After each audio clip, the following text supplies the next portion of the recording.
Jury duty time. Oh, I gotta put my middle. Whatever.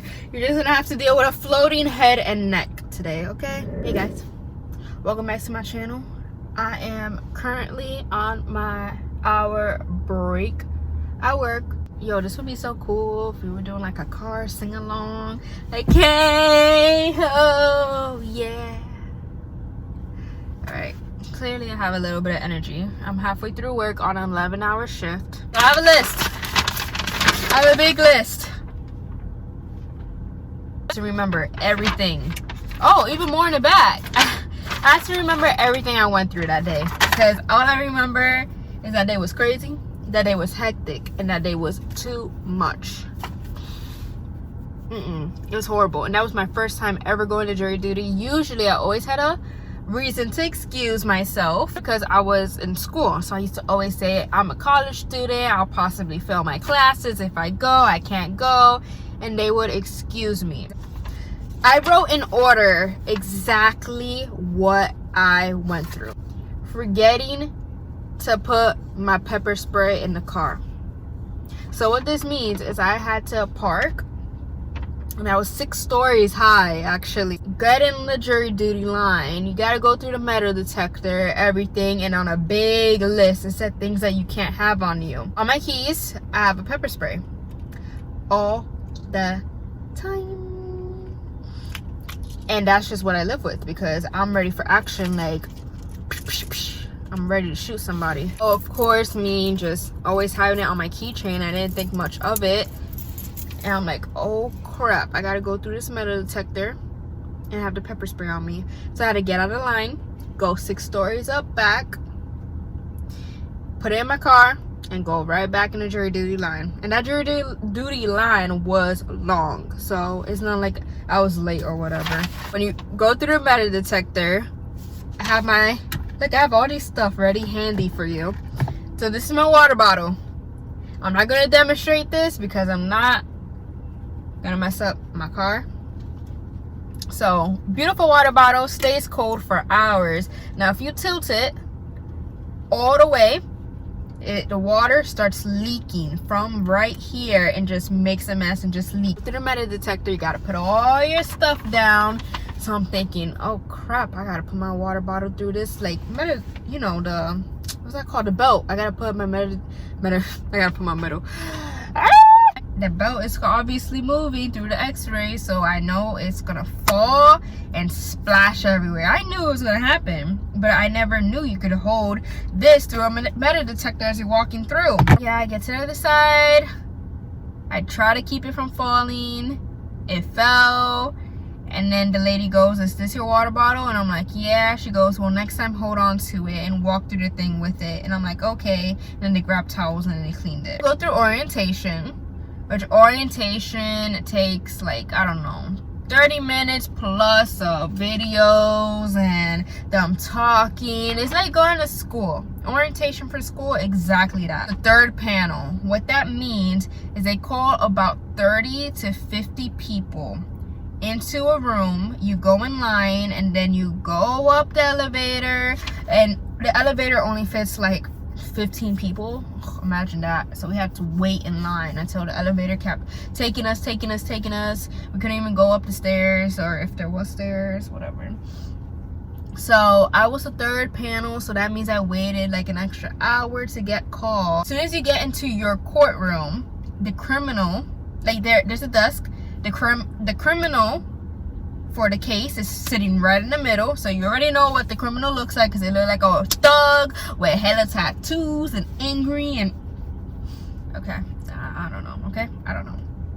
And then you have the lawyers on the other side. So you have the defense lawyer, you have the other lawyer for the state of Florida, whatever. So you have your lawyers, you have the criminal, and he literally gets to watch the whole entire thing go down from all the questions. And I wonder, I'm like, why is the criminal there? Let's say if I say something bad against him, like, oh, I would say that he's guilty because this and that. So obviously he knows what I look like, so when he gets out of jail, or if he doesn't go to jail, he could target my butt because he gonna know that I was against him. over how to be a jury person, the rules, the laws, and they gave us a recess, 10 minutes. The hardship, I mean, this video is gonna be hella long. I went through so much shit that day. So the hardships, let's say I have a kid and now I can't go to jury duty and I can't be on trial because I need to watch my kid. Like, a hardship is keeping you away from being on trial. Something is happening in your life. So, oh my God, there was like 20, mind you, there was like 50 of us in the room. There was like 20 plus people or 30 saying they had a hardship. Now, every single person that had a hardship, we had to listen to each and every single individual person's story and why they had a hardship. Then not only that, the judge would question the hell out of you. I just remembered a better story about a hardship, that this guy needed a knee replacement. He also needed to do another surgery, and the judge was questioning him if it needed to happen now and if there's no way he could go on trial. And the guy's like, yeah, I need to do it now. I need surgery so that way I am better. Really asked for dates, times, why, when, everything. And he would give you a reason as to well, you should have someone to watch the kid, you should have someone to do this. And then a lot of people was like, oh well, I need to work because I'm not financially stable. So he would question you on that. He goes, is someone else working in your household? Literally every question he could ask, he did. And after recess, we came back in and we went over more hardships of stupid people's stories. Went over again how to be a jury person. The Florida State person finally started asking us questions as a group. You couldn't know the case at all. Like, if you knew anything about it, you could not be on like the jury. Friends, they don't want you to know anybody there because then they could change your mind on stuff. Any of the government people, like if you know any of those lawyers, if you've seen them before or you know them, you can't be on the trial. Like, you have to know literally nobody. Ask you if certain things bothered you. If you don't want to be on trial, make sure you say a lot of things bother you and they won't choose you. For me, I said that I need to have evidence in order to say that that person's not guilty. And they don't like when they hear that, because they're like, okay, well, if you don't have evidence and we could tell you like what happened and you don't have evidence, then you're automatically like, I'm automatically gonna pretty much say he's guilty because you didn't have evidence to prove me wrong. That's not the state of law. You're not supposed to do that, but they don't like hearing it. And it's true. I mean, honestly, everybody has their own opinion. But yes, so then we went back to everyone's hardship and see if they had any updates. Like, yeah, can you go on trial? Yeah, what's the story? Went to lunch from 12 to 1:30. Now the defense questions us, that lawyer. And he questions us and the hardships for updates all over again. And pretty much they're just trying to figure us out. So I remember saying something like Florida State wouldn't like and the defense wouldn't like pretty much being biased, I guess you would say. So I knew they weren't going to choose me, thank God. They would give a whole bunch of examples of like a cat and a mouse, and would you pick the mouse who went through the cat hole, or would you choose, like pretty much analogies. That's what it is, a whole bunch of analogies. Defense asked literally the same exact questions to see if we'll change our mind or whatever that Florida State asked, and it was just too much. Time they said something like, the lawyer said something that the other lawyer didn't like to us. Judge called them up because the judge is like, okay, like where are we going with this? Because they kept talking the same thing. So the judge called both of them to the stand, and they had this noisemaker like that way we couldn't hear what they were saying. We went to recess because I had to use the bathroom so bad. So I had to be the one, and everybody was like, oh my God, you're my hero, thank you. I couldn't hold it no more. Like, I drank an apple juice. That's all I had for lunch. If you know me, I pee a lot. I have a small bladder. Barely yelled out to the judge midway because I was trying to hold it so bad, but they just talk so much. I want to punch them. So I go, "Judge, can I use the restroom?" Because I can't just, it's a courtroom. I can't just get up and leave like if it's a legit class. So then as soon as I say, "Can I use the restroom?" he goes, "All right, we'll go to recess." So then everybody around me was like, "Oh my God, thank God I had to use the restroom." Oh, this is the craziest part. Oh my God. So we're on recess, right? And the lady asked the deputy, because the deputy is out there, and she goes, "Hey, can I go to my car because my sandal broke and I need to change my shoe?"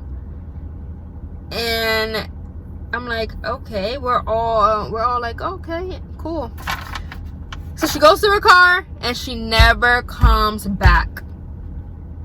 And they never look for her. They never ask for her number, because you have a judge number, so they call you by your number or your last name. And she never comes back. And we all were joking so much. It was like 4 of us, like just laughing, and all different ages. And we're like, "Yo, what happened to that girl with the broken sandal? She asked to go to the car and she never came back." And I'm like, man, so she thinks she's slick. She comes here, she does half of it, and now she don't get to suffer with us and she don't get in trouble. I'm like, I hope they catch her and send her a fee, send her something in her mail, because that's not right. We were there forever. Like, no lie, we were there for a whole 8 hours because of all of this taking forever. You see how much I went through? And the defense talks more bullshit, and ask if we would go against the criminal in certain situations. So like I said, the defense is like, so if he went ahead and did this and he robbed, like I forgot to tell you the whole forgot to tell you a long time ago.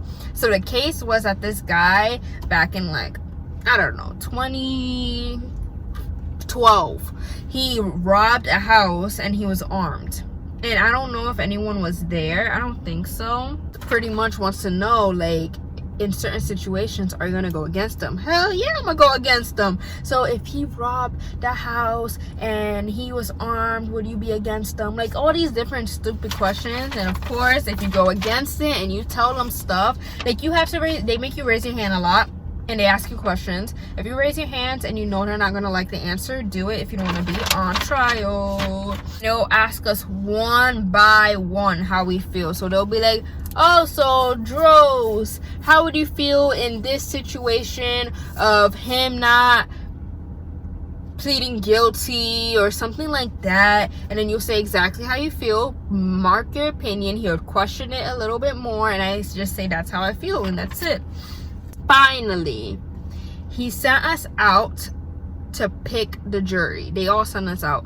That shit took like an hour for them to pick the final. It was like 10 or 12 people to pick the final jury. We were so pissed and so over, and I had a massive headache from all the thinking, all the talking, all the focusing, and then to not eat. 8 hours later, holy, I got so scared that, like, to get chosen, it was pounding some more. I'm like, no, because it starts as soon as they call your name, you go up into the little jury box and trial starts. So imagine being there a couple more hours. So then I got scared, they didn't choose me, and I went against both sides. How to not get picked, get chosen. Thank you so much for watching. Please subscribe if you haven't already. Like and comment. Tell a friend to subscribe. Share this video with others. Oh, by the way, I'm in Florida, if that helps. I don't know. Share this video with others. Tell them to subscribe. Hit that bell. We're almost at 600. Let me know what you want to see with me and my boyfriend. A cool video once we hit 600. You guys have a blessed day. Bye.